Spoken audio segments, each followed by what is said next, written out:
Hi, and thanks for joining me today. I'm Cheryl Butler, and you're listening to the Mighty Mommies Quick and Dirty Tips podcast, which will help make your life as a parent a little bit easier and a lot more fun. Welcome.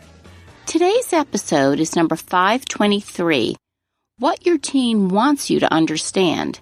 Because although our teenagers are complex creatures, they really do need us. And deep down, they want us to know what those things are.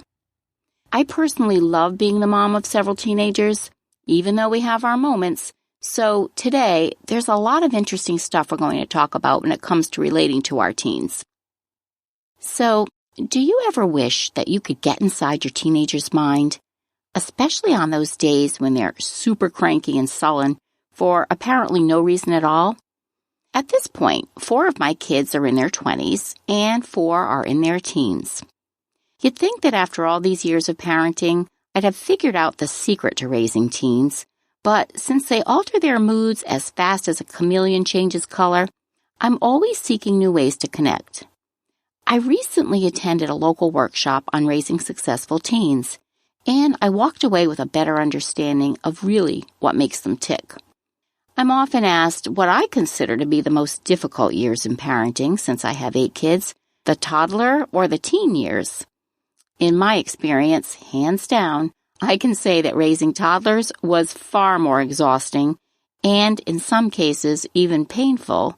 One summer, I had 4 kids under the age of 3 than dealing with teenagers.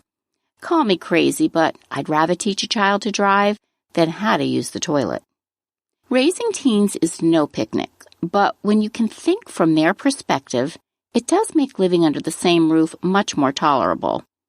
After listening to the different speakers at the workshop, as well as talking to other parents of teens, I got a better understanding of what frustrates my teens and how I can help.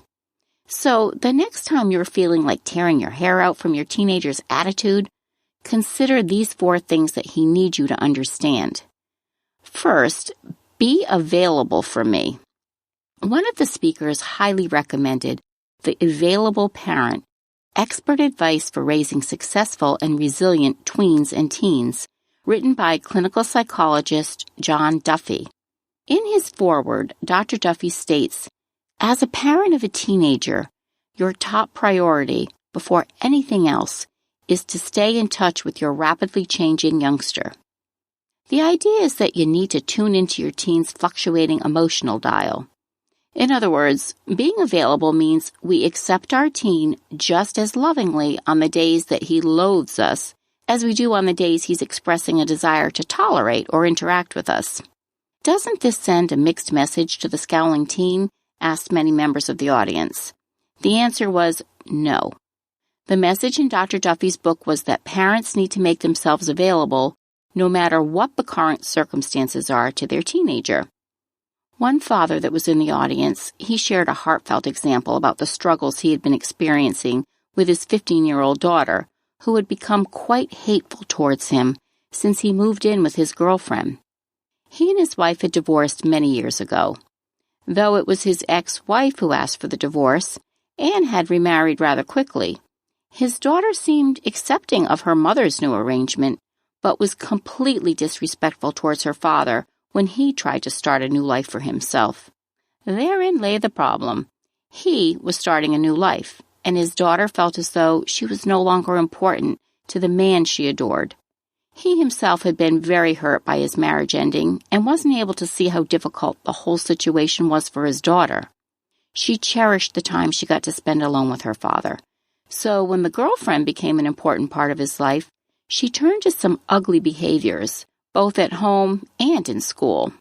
Frustrated, he chose to spend less and less time with his daughter, which basically reinforced her inappropriate behavior. After many months of a painful, deteriorating relationship, they turned to therapy and discovered the root of why his daughter felt threatened. She simply wanted her father's undivided attention when they were together, rather than having to share him with a stranger. Dr. Duffy stresses that we as parents need to block the distracting factors in our lives, cell phones, emails, talking around our kids instead of directly to them, and just get back to basics. When interacting with our kids, they need to know that they're heard and that they're a focus in our lives. The next one was, let me make mistakes. This one may come as a big surprise, but guess what? The majority of our adolescent cherubs want to be able to make mistakes. Depending on your parenting style, this may be difficult. You've probably heard a lot about various parenting styles available to parents today. There is helicopter parenting, which means hovering over your child and watching every move they make so you protect them and keep them from harm's way.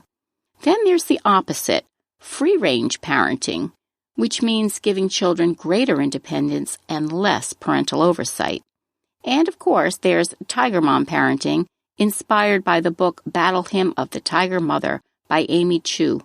This is also known as tough love parenting and entails setting the achievement bar super high so children not only respond to the challenge, but hopefully they thrive. The challenge for many teens is that their parents spend most of their school-age years protecting them and not allowing them to screw up. But once they do, they're either told it wasn't their fault and that they shouldn't worry about it, or they get severely criticized for their mistake.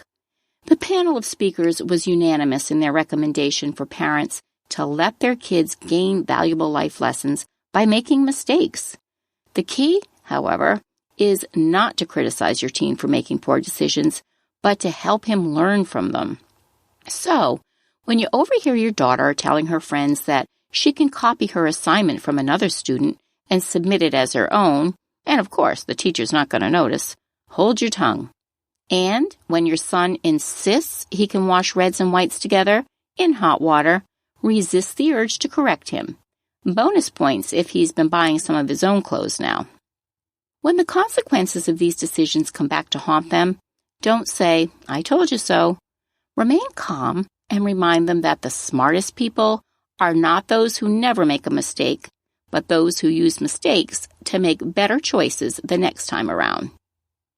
Next, one of my favorite tips, and I've learned the hard way on this one, is listen to me, don't lecture me. I recently experienced a lousy situation at work. I was trying to be helpful to a colleague who was having a really bad day, and my well-intentioned efforts kind of backfired because they were misunderstood, resulting in the person letting go of quite a bit of steam, and I was the convenient target. I sat there for what seemed like an eternity while he lectured me. It was hard enough to be criticized for something I thought was a caring act, but he droned on for so long that I finally tuned him out. The rest of my day was ruined, and I secretly hoped I wouldn't have to deal with him for at least a year. I hated how I felt when I was spoken down to, so I know what my teens feel like when they're on the receiving end of a lecture. If you're the parent of a teen, you've likely seen them roll their eyes and say something like, "Ugh, I know," or whatever, when you're trying to offer advice. To avoid this scenario, next time your child tries to tell you something, stay quiet. You may have the urge to chime in the minute your child starts to let loose, but sometimes kids learn most from the opportunity to hear themselves talk and come to their own conclusions. Resist the urge to lecture and simply make small comments like, "Yes," or "I see," or "Really."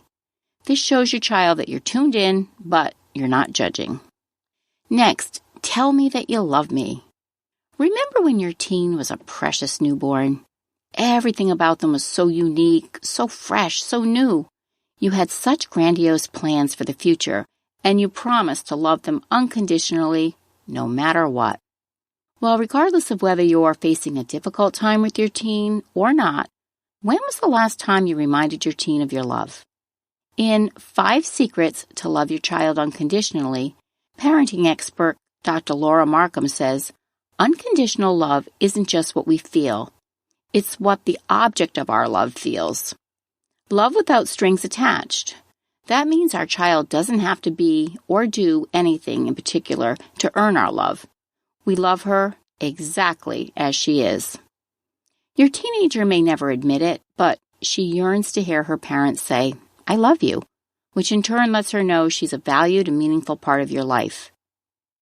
How do you stay connected with your teen? Share your thoughts in the comments section at quickanddirtytips.com/mighty-mommy. And you can also post your ideas on the Mighty Mommy Facebook page. And also, you can get in touch with me by email at mommy@quickanddirtytips.com. If you have friends and family that would enjoy listening to this podcast, I would be so appreciative if you'd share the link and refer them to the website, which is www.quickanddirtytips.com/mighty-mommy. Remember, your teens need you more than ever, and they really do want you in their life. So continue to look for ways to stay connected with them. As always, thanks so much for listening, and until next time, happy parenting.